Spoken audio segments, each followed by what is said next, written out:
Pak Prabowo melaksanakan prosedur yang benar 100 untuk Pak Prabowo. Juga kita sudah diingatkan oleh pernyataan Presiden Pak SBY bahwa kalau menempatkan perwira TNI dalam jabatan sipil hendaknya dia pensiun dulu. Perwira-perwira itu saya asumsikan itu adalah perwira yang secara sukarela mendaftar untuk menjadi perwira TNI.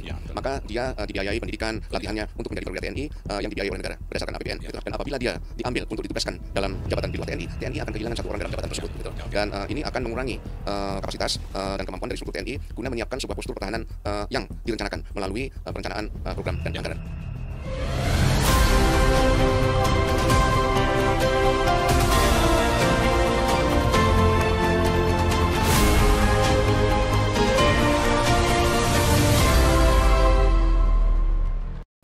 Baik, Sobat Leader di mana saja Anda berada, kita kembali berjumpa dari Menara Kartika Chandra, Jakarta. Seperti biasa bersama prominent figure dari atau tokoh-tokoh penting di negeri ini. Dan saya selalu sapa My Leader.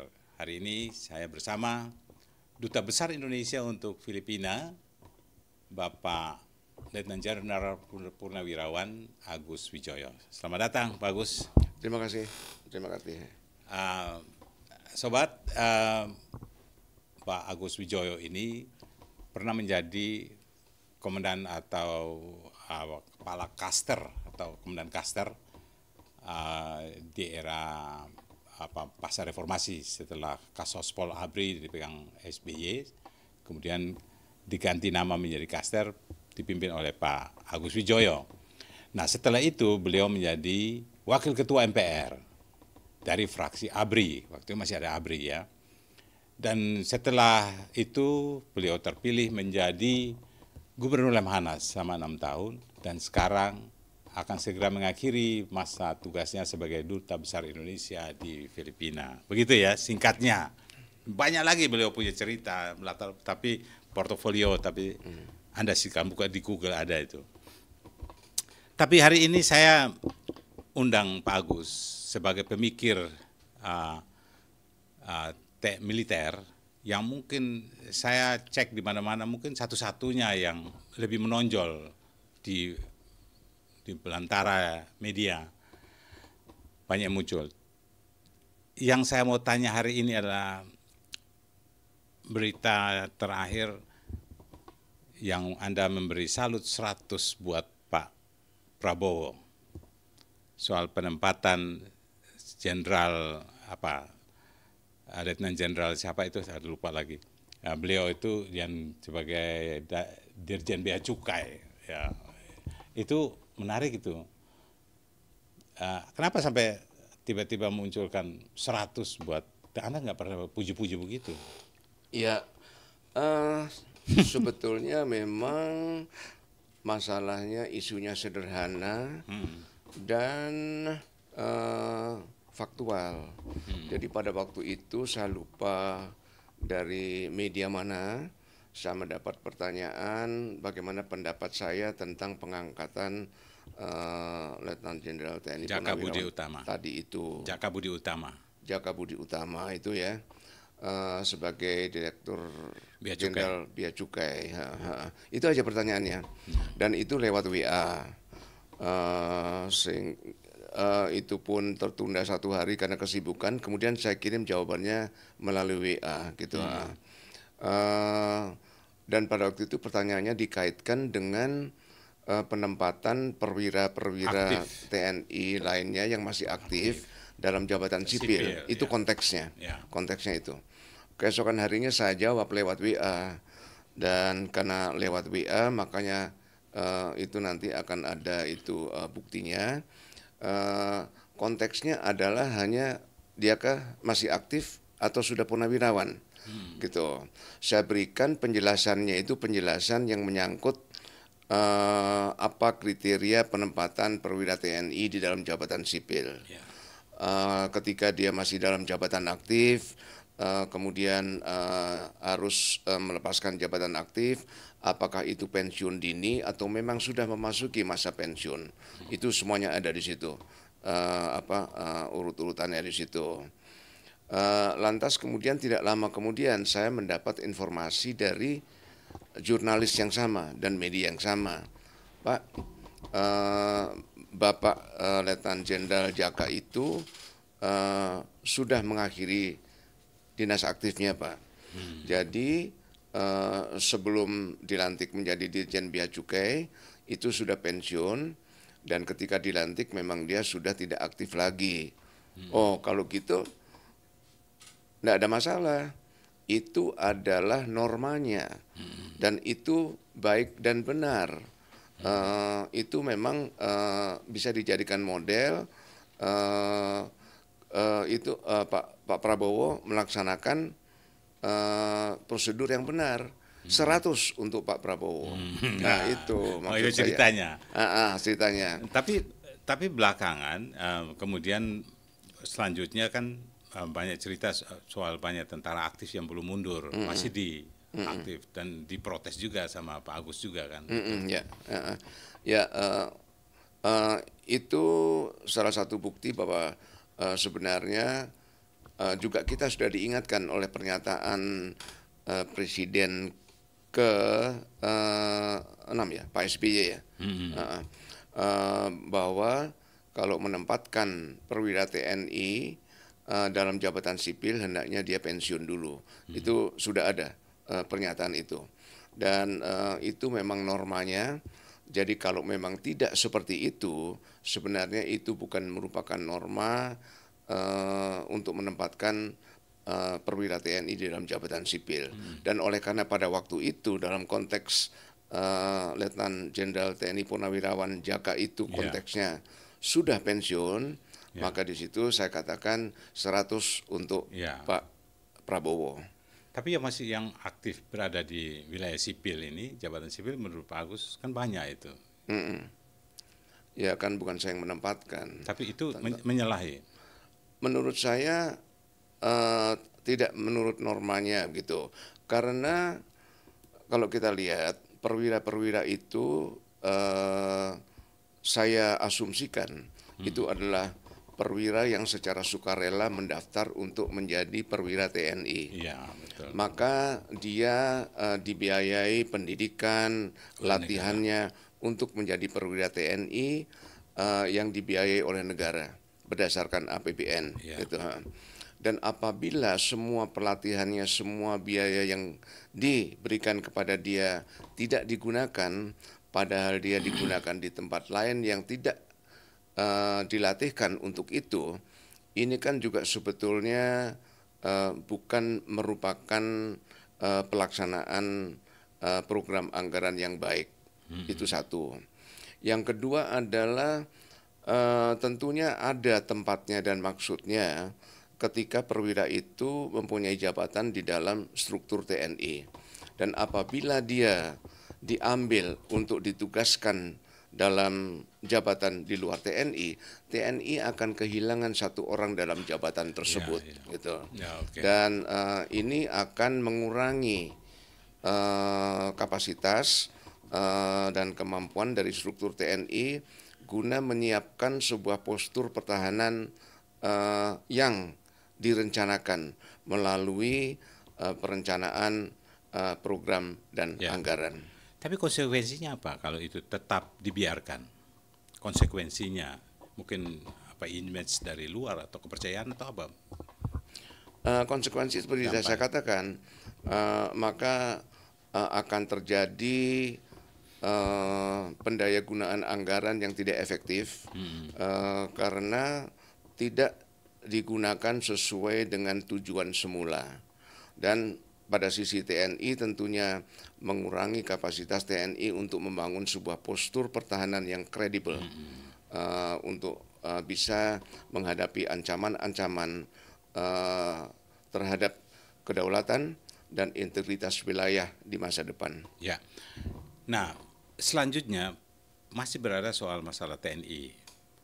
TNI belakangan diinstruksikan karena komitmen Presiden tentang pemberantasan korupsi, penyalahgunaan keuangan dan keputusan itu jadi abuse of power ini sehingga mengakibatkan kerugian negara yang besar. Sehingga Presiden harus menginstruksikan TNI kawal jaksa sampai ke jaksa negeri. Bahkan ada, saya lewat rumah seorang jaksa itu sudah ada, saya tanya kok ada penjagaan, sudah dijaga. saya juga khawatir salah gunakan. Tapi kalau efektif bagus. Kalau efektif dan signifikan pemberantasan korupsi itu benar-benar terjadi, saya kira menarik gitu. Itu menurut Pak Agus gimana? Ya, kita kembali saja. Semua ini di dalam penyelenggaraan tata kelola pemerintahan negara itu punya alurnya, ketentuan-ketentuannya, dasar hukumnya, tujuannya apa. Itulah yang sebetulnya harus kita ikuti. Dan kalau itu kita ikuti, maka kita akan mendapatkan hasil-hasil yang kita harapkan seperti tadi itu. Anggaran untuk membangun postur pertahanan melalui pelatihan personilnya itu memang digunakan sebagaimana mestinya, maka diharapkan akan tercapai pembangunan postur pertahanan yang kredibel. Tapi kalau itu personilnya digunakan untuk tujuan lain, nah ini kan ada daya hilang dari anggaran yang tadinya direncanakan untuk tujuan yang berbeda, gitu. Itu. Nah, kemudian kalau ditanyakan tentang kasus-kasus seperti itu sebenarnya adalah berada di dalam persoalan yang sama dengan tadi yang ditanyakan, tetapi memang pertama bahwa di dalam demokrasi itu kita tidak bisa untuk menilai sebuah keputusan, kebijakan salah benar, baik buruk. Di dalam demokrasi itu yang dipertanyakan adalah keabsahan, legalitas, konstitusionalitas. Ya. Dan kalau secara konstitusi dan legal itu memang perintah keputusan ini berawal datang dari pembuat keputusan yang benar, maka sah dia adanya. Jadi yang dipersoalkan adalah keabsahan. Tetapi juga dalam keabsahan itu diharapkan keputusan-keputusan itu sesuai di dalam kerangka pencapaian efektivitas sistem tata kelola pemerintahan, yaitu yang kedua adalah bahwa konstitusi mengamanatkan TNI untuk melaksanakan fungsi pertahanan nasional. Pertanyaannya adalah tugas-tugas penjagaan jabatan-jabatan jaksa tadi itu apakah masuk di dalam tugas-tugas di dalam fungsi pertahanan nasional. Kalau tidak berarti itu juga kembali pendayagunaan atau pemborosan di dalam anggaran negara. Yang kedua, kalau memang itu datang dari otoritas yang benar, dalam hal ini presiden, maka secara keabsahan sah dia adanya, tinggal keberuntukannya itu yang memang tidak tepat. Tetapi hal ini juga perlu kita lihat, mungkin ada kedaruratan yang dipertimbangkan oleh sumber pembuat keputusan yang benar, dalam hal ini presiden, untuk membuat keputusan tersebut. Ya. Apa keadaan kita lagi darurat? Itu pertimbangan keputusan. Kalau tidak darurat kan tidak perlu menugaskan TNI. Itu penafsiran saya, gitu kan? Itu tafsiran. Kalau darurat pemberantasan korupsi misalnya, itu saya tidak persoalkan. Yang saya persoalkan definisi darurat adalah bahwa itu menggunakan fungsi-fungsi aparat yang sebetulnya tidak dimaksudkan untuk melaksanakan fungsi-fungsi tersebut. Ya. Mungkin presiden kan ada ancaman-ancaman kepadanya dalam berbagai pidato, kan ancaman dibunuh, mungkin jaksa-jaksa juga diancam macam-macam, sehingga langkah ini berarti korupsi ini udah tingkat darurat. Pemberantasan niat presiden ini untuk berantas korupsi, sehingga itu mungkin salah satu langkahnya tentara kawal. Ya, itu penafsiran. Ya. Itu penafsiran. Tapi sesungguhnya pertimbangan apa itu yang tahu adalah yang membuat keputusan. Dan juga sebetulnya kalau memang ada pertanyaan-pertanyaan semacam itu, maka lembaga-lembaga yang berfungsi untuk melakukan kontrol atas keputusan dan kebijakan eksekutif itu adalah DPR. Silakan DPR bertanya, mengapa harus menggunakan tentara untuk menjaga keamanan dari pejabat-pejabat kejaksaan ini. Tugas pengawasan DPR lah, Ya, ya kan mereka harus benar-benar munculkan sesuai dengan konstitusi ya. Ya. Tapi kita ini kan sudah ketik komitmen sebagai negara demokrasi. Kalau negara demokrasi bahwa tentara harus mendukung supremasi sipil. Kan sipil kalau sipil, kan akan berimplikasi pada kepercayaan dan sebagainya, legitimasi dan itu pada kepercayaan. Nah, Pak Agus sebagai tokoh reformis TNI itu Anda sendiri dapat tantangan yang luar biasa saya lihat untuk berbicara ini. Gimana supaya benar-benar tentara itu berbicara kita harus dukung reformasi supremasi sipil ini supaya sipil, kalau sipil hebat kan tentara akan jadi hebat juga menurut saya. Gimana, Bro?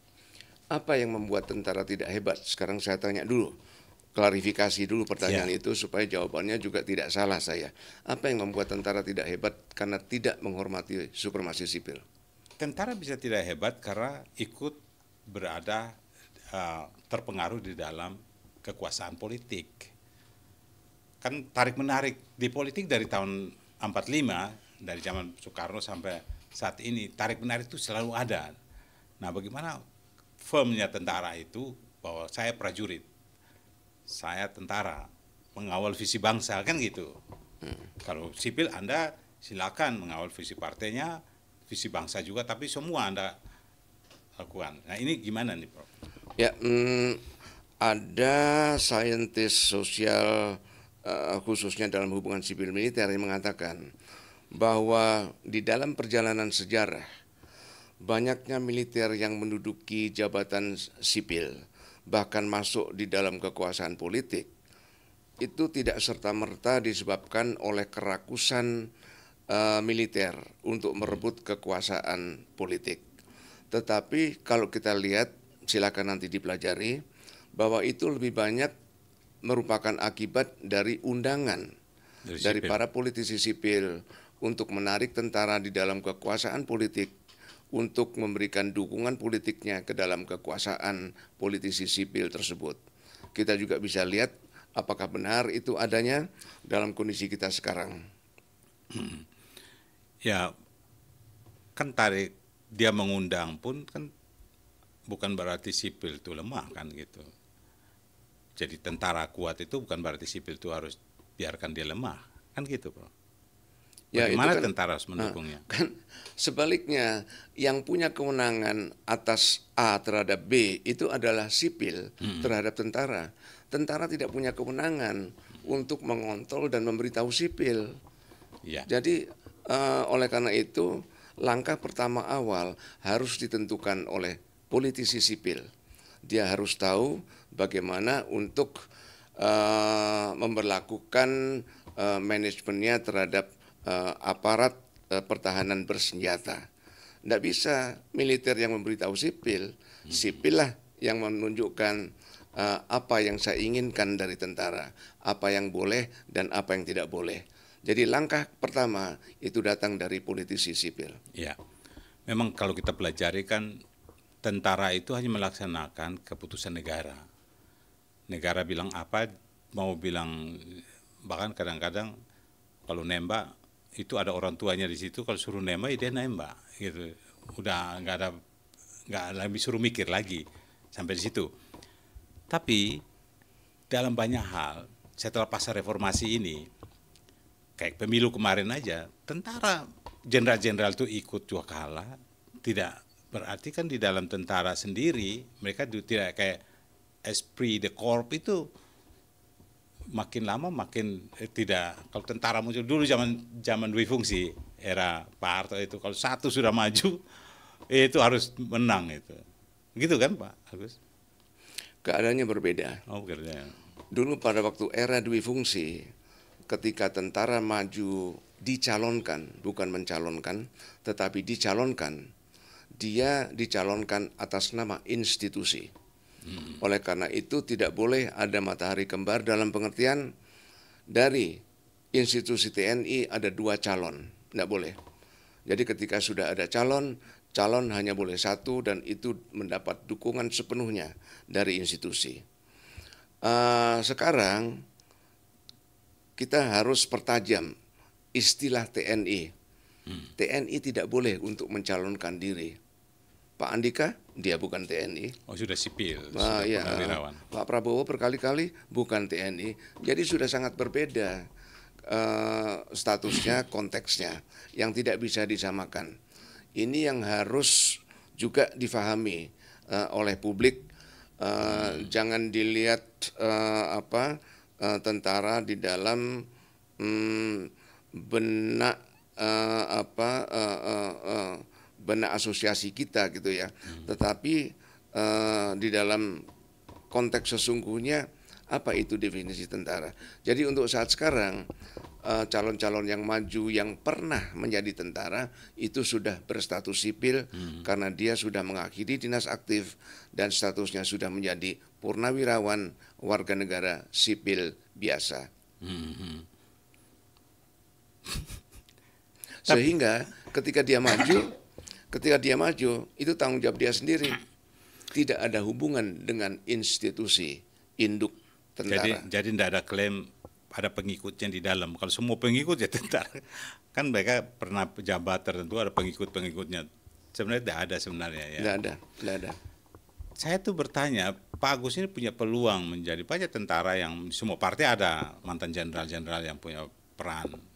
Pak Agus, Anda kenapa nggak mau masuk politik untuk itu berperan di parlemen itu atau di? Ya, saya pernah tanya juga itu kepada kawan-kawan saya yang masuk partai politik. Oh. Anda itu digaji nggak oleh partai politik? Ya nggak dong Gus, dari mana gitu. Lantas apa yang kalian cari di partai politik itu gitu. Kita lihat bahwa kebanyakan orang berpikir untuk mempunyai kegiatan, untuk menyambung, mempunyai penghasilan, tetapi sadarkah orang, para purnawirawan, ketika memasuki politik, dia harus mempunyai keberpihakan kepada partai politik yang dia gabungi untuk mencalonkan dia di dalam pencalonan pemilu apapun itu. Dan kalau orang berpolitik itu harus menjadi anggota partai politik. Yeah. Kita sudah kehilangan kebebasan berpendapat, kehilangan kebebasan berpikir. Sadar enggak diri kita? Itu yang saya tidak mau terjadi dalam diri saya, karena juga sebetulnya ketika kita berdinas 30 plus tahun sebagai anggota TNI aktif, sebetulnya kita berada pada tataran istilahnya above politics. Kita tidak pernah ikut cawe-cawe untuk berpihak di dalam pencalonan politik, dan kita juga tidak pernah ikut untuk mendukung pencalonan politik.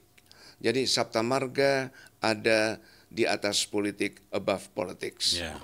Jadi one soldier, forever soldier. Yeah. As a soldier, katanya soldier never die, katanya. Old soldier never die. Yeah, they just become ambassador. Just become ambassador. Jadi, tapi apa yang membuat Anda bersikap berbeda dengan teman-teman, bahkan di kalangan militer aktif, khususnya Angkatan Darat? Saya dengar Anda nggak bisa mengajar di seskuad TNI. Ya, kalau apa pandangan dari sisi mereka, saya tidak bisa menjawab atas nama mereka. Silakan tanyakan kepada mereka. Saya juga rasanya biasa-biasa saja, tetapi memang bahwa perubahan-perubahan pembaharuan itu tidak bisa serta-merta dalam waktu singkat difahami oleh semua pihak sekaligus gitu. Dan kita tahu bahwa tentara memang digerakkan berdasarkan doktrin. Doktrin itu sebetulnya berada dalam dimensi taktik. Kalau menghadapi musuh seperti ini, doktrinnya adalah seperti ini. Ambil poros kanan, kemudian pertahankan poros kiri, itu doktrin. Nah, kita digerakkan atas dasar doktrin.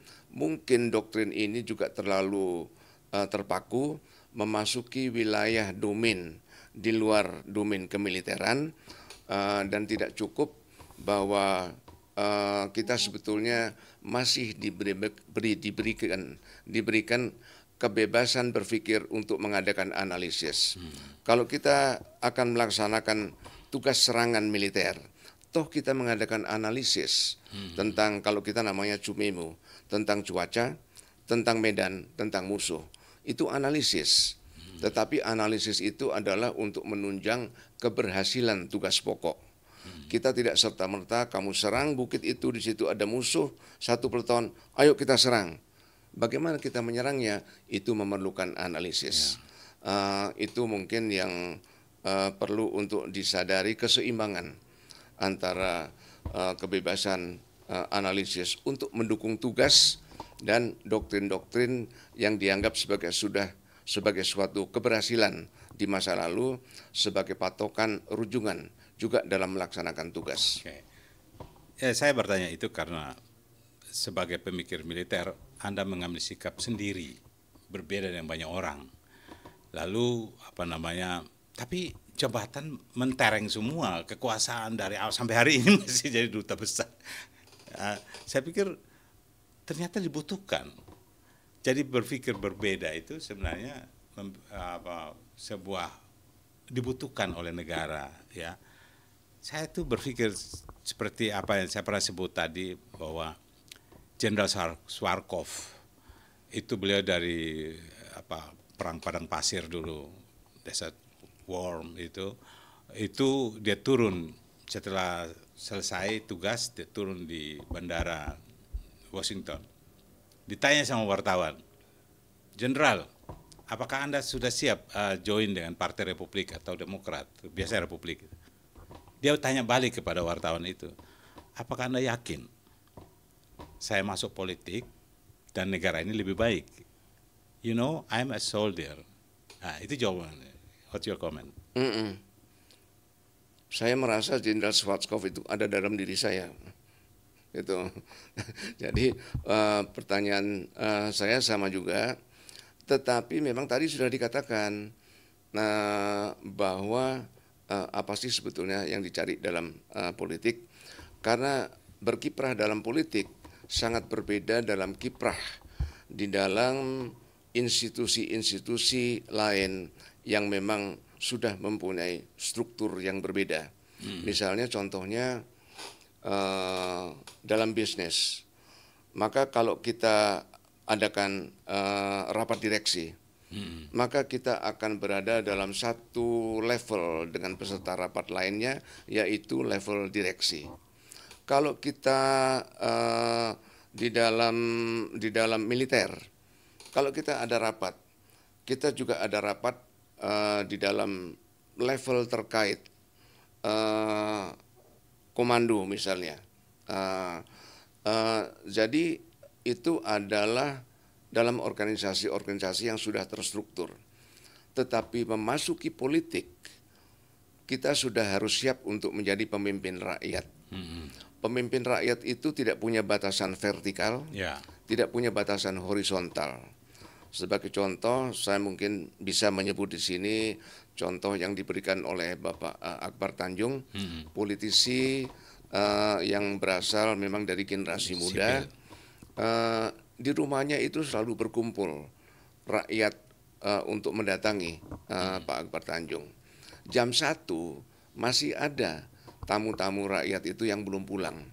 Jam 2 sudah ada tamu-tamu yang maksudnya mau menemui Pak Akbar Tanjung paginya sudah hadir gitu. Dan itu juga harus diterima oleh politisi tersebut. Dan apakah mereka akan menyampaikan masalah-masalah tentang partai politik, tentang Golkarnya, belum tentu. Mereka akan mengatakan, Pak, ayah saya itu tadi malam masuk ICU, Pak, dan saya harus memberikan uang muka. Kami mohon bantuan. Ada lagi, Pak, anak saya itu diterima lulus, Pak, perguruan tinggi. Tetapi saya harus membayar uang muka juga itu. Jadi memang pemimpin politik itu harus memang menjadi siap-siap untuk menjadi pemimpin Ya. rakyat. Kalau dia jadi walaupun dari milik tentara, kalau dia masuk politisi ya dia Ya, harus siap begitu ya. dan kita harus bersiap-siap untuk kehilangan privasi. Kehilangan privasi. Apakah kita sadar akan hal itu? Kadang-kadang kita nggak sadar juga. Kadang-kadang kita salah persepsi karena tentara seperti sekarang. Tentara dianggap sebagai the most trusted institution, Ya. gitu. Sehingga kita berpikir seandainya saya jadi partai politik, membentuk partai politik dan masuk partai politik, berarti rating saya tinggi dong. Iya. Nah, setelah dia coba ternyata berbeda, persyaratannya berbeda. Iya, iya. Jadi hal semacam ini yang perlu kita pertimbangkan. Iya, iya. Kalau memang kita mempertimbangkan untuk masuk dunia politik. Tapi ada yang beralasan, kita ada di semua partai, kita ikut mengawal negara gitu, mengawal kedaulatan supaya dia jangan ngurus partainya aja, visinya ya sampai pada tujuan partai politiknya saja, tapi visi negara aja. Kalau tentara dalam definisi bayangan kita tentara masuk partai politik setelah pensiun, dia akan menjadi salah satu warga partai politik tersebut. Jadi, dan ingat bahwa kalau seorang pensiunan masuk partai politik, kecuali kalau membentuk partainya sendiri, itu adalah latecomer. Dia masuk, dia harus berlomba, tetapi di dalamnya sudah terbangun hutan-hutan belantara persaingan untuk merebut posisi kekuasaan. Terakhir ini baru-baru jenderal-jenderal itu kan mengirim surat ke presiden maupun ke DPR soal impeachment wakil presiden dengan ada 8 poin, antara lain itu untuk impeach presiden kembali dan juga kembali ke Undang-Undang 45 yang asli. Saya pikir kembali berarti tentara semua berubah ini kalau sampai itu dipenuhi.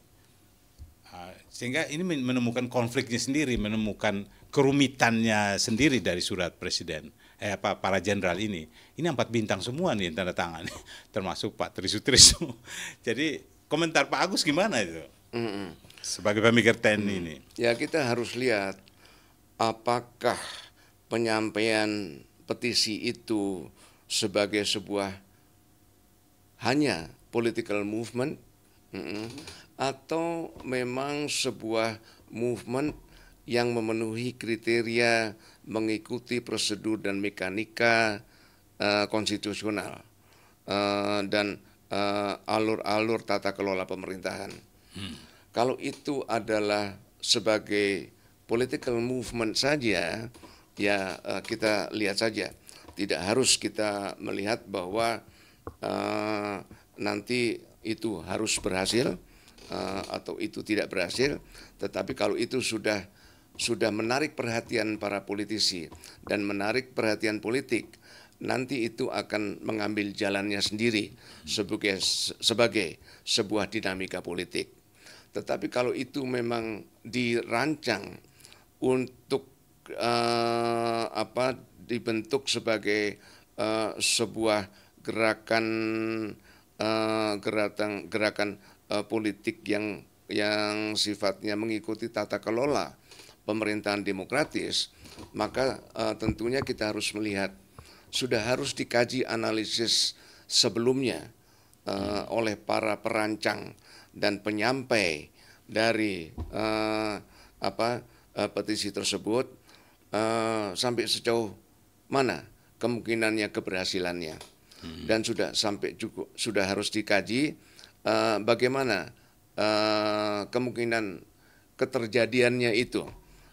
Di sini kita lihat juga banyak pandangan politik mana yang benar dan mana yang tidak benar. Benarkah bahwa ini adalah sebuah paket yang memang tidak bisa dipisah? Ada yang mengatakan karena saya dari Filipina, ini mencontoh model Filipina. Yeah. Ini tidak bisa, karena di Filipina presiden itu mempunyai pilpresnya sendiri, wapres itu mempunyai pilwapresnya sendiri, sehingga memang terpisah. Kalau di sini tidak ada, kecuali kalau memang apakah betul wapres Gibran itu mempunyai catatan pelanggaran yang sifatnya individual dan bisa untuk masuk. ya untuk ditindak begitu. Jadi banyak hal-hal yang perlu dilihat di sini dan dikaitkan dengan bagaimana niat, intensi semula dan hasil yang ingin dicapai dengan mengajukan petisi tersebut itu. Oke, terakhir saya ingin bukan bertanya tapi mungkin memberi bagaimana mengawal komitmen supremasi sipil ini. Komitmen kita pada negara demokrasi kan final. Maka otomatis supremasi sipil itu harus benar ditinggikan gitu. Gimana Pak Agus sebagai pemikir militer melihat ini supaya on track, supaya kita dibaca dunia itu sebagai negara yang benar-benar punya komitmen. Ya, ya tentunya sebagai sebuah prinsip awal mengemuka utama dan pertama, semua harus mematuhi konstitusi, semua harus mematuhi undang-undang, gitu. Karena juga tercantum dalam undang-undang, jabatan politik apapun yang diduduki oleh seseorang, maka tidak ada jabatan yang tidak terbatas. Semua jabatan itu tak terbatas. Artinya semua jabatan itu dibatasi kewenangannya oleh undang-undang. Ikuti saja itu. Karena dengan mengikuti itu kita sudah mempraktekkan tata kelola pemerintahan dengan sistem yang kita kehendaki.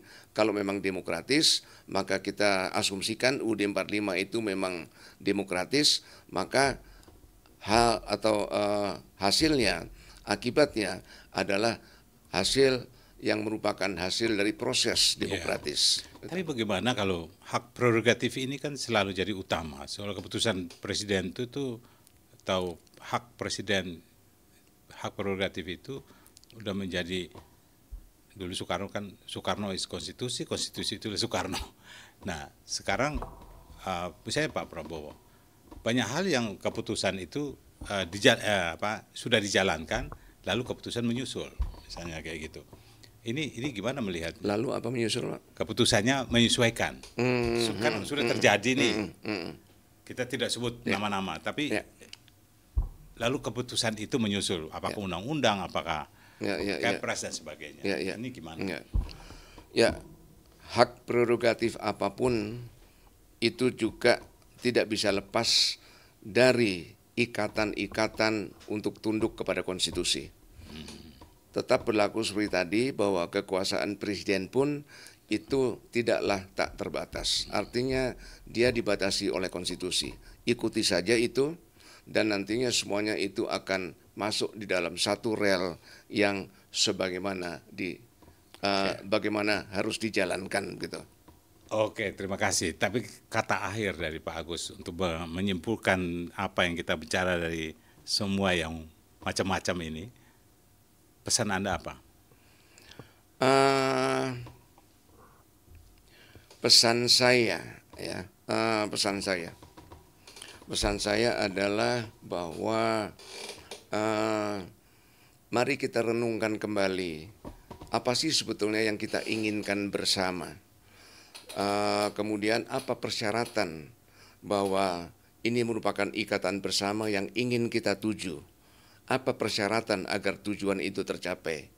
Di dalam politik dan sistem politik, maka di situ ada konstitusi.